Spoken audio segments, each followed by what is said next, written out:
ద్వారకలో శ్రీకృష్ణ పరమాత్ముని యొక్క ప్రధాన ఆలయానికి, ద్వారకాధీష్ ఆలయానికి, రుక్మిణీదేవి ఆలయానికి మధ్య సుమారుగా 2 కిలోమీటర్ల దూరం ఉంటుంది. జగన్నాథుడైనటువంటి కృష్ణుడి పక్కన కాకుండా రుక్మిణీదేవి అంత దూరంలో ఒంటరిగా పూజలు అందుకోవడానికి వెనుక పురాణాలలో దూర్వాస మహర్షి ఇచ్చేటువంటి శాపమే కారణం. స్కాంద పురాణం ప్రకారం ఆ ఆసక్తికరమైనటువంటి కథ ఏమిటో మనం తెలుసుకుందాం. శ్రీకృష్ణుడు రుక్మిణీదేవిల వివాహం జరిగినటువంటి తర్వాత వారు తమ కులగురువైనటువంటి దూర్వాస మహర్షిని దర్శించుకొని తమ భవనమునకు విందుకు రమ్మనమని చెప్పి ఆహ్వానించారు. దూర్వాస మహర్షి తన కోపానికి ఎంత ప్రసిద్ధుడో అంతటి గొప్ప తపస్వి కూడా.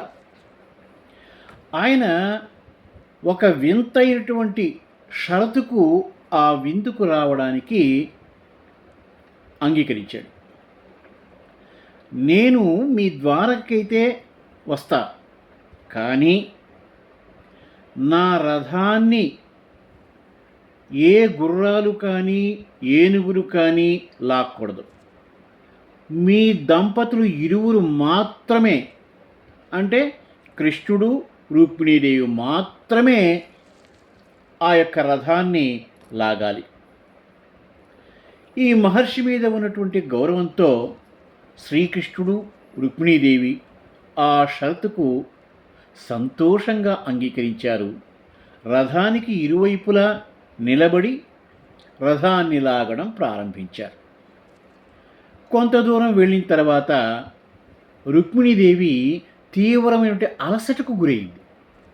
ఆమెకు విపరీతమైనటువంటి దాహం వేసింది. చుట్టుపక్కల ఎక్కడా నీరు లేదు. రుక్మిణీదేవి అవస్థను గమనించాడు కృష్ణుడు. రథాన్ని కొద్దిసేపు ఆపాడు.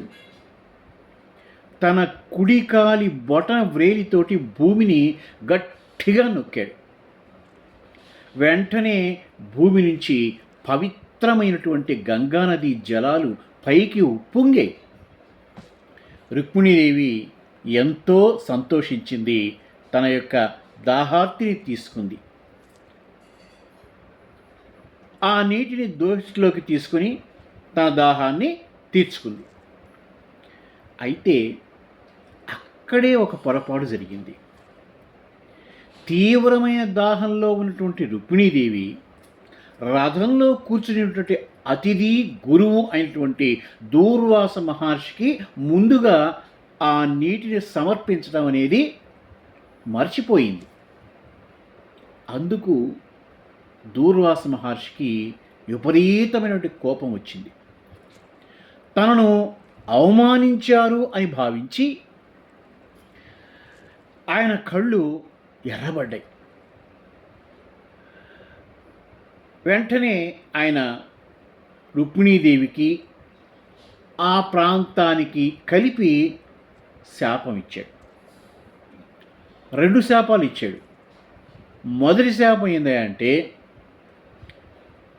నన్ను అడగకుండా, నా అనుమతి తీసుకోకుండా నాకంటే ముందుగా నువ్వు నీరు తాగి నన్ను అవమానించావు. కాబట్టి ప్రాణాధికంగా ప్రేమించేటువంటి నీ భర్త అయినటువంటి శ్రీకృష్ణుడికి నువ్వు దూరంగా ఒంటరిగా జీవిస్తావు అని శపించాడు. పురాణాల ప్రకారం వాళ్ళిరువురు కూడా 12 సంవత్సరముల పాటు ఎడబాటును అనుభవించారు. ఇక రెండవ శాపం ఏంటంటే, రుక్మిణీదేవి నీరు తాగినటువంటి ఆ ప్రాంతం అంతా కూడా ఎప్పటికీ తాగడానికి తీయటి నీరు దొరకకుండా, పంటలు పండకుండా ఎడారిలాగా మారిపోతుంది అని శపించారు. అది రెండవ శాపం. ఆ శాపం కారణంగానే రుక్మిణీదేవి ఆ స్థలంలోనే ఉండిపోయి తన భర్తను తిరిగి చేరుకోవడానికి ఘోరమైనటువంటి తపస్సు చేసింది. కాబట్టే నేటికి కూడా ద్వారకలో శ్రీకృష్ణుడి ఆలయానికి దూరంగా రుక్మిణీదేవికి విడిగా ఆలయం అనేది ఉంది. చిత్రమైన విషయం ఏంటంటే దూర్వాస మహర్షి శాపం వల్ల ఈ రోజుకు కూడా రుక్మిణీదేవి ఆలయం చుట్టుపక్కల ఉన్నటువంటి ప్రాంతంలో భూగర్భ జలాలు ఉప్పగా ఉంటాయి. అక్కడికి వచ్చేటటువంటి భక్తులు రుక్మిణీదేవి ఆలయంలో జలదానం, మంచినీటిని దానం చేయడం అనేది ఒక ముఖ్యమైనటువంటి ఆచారంగా పాటిస్తారు.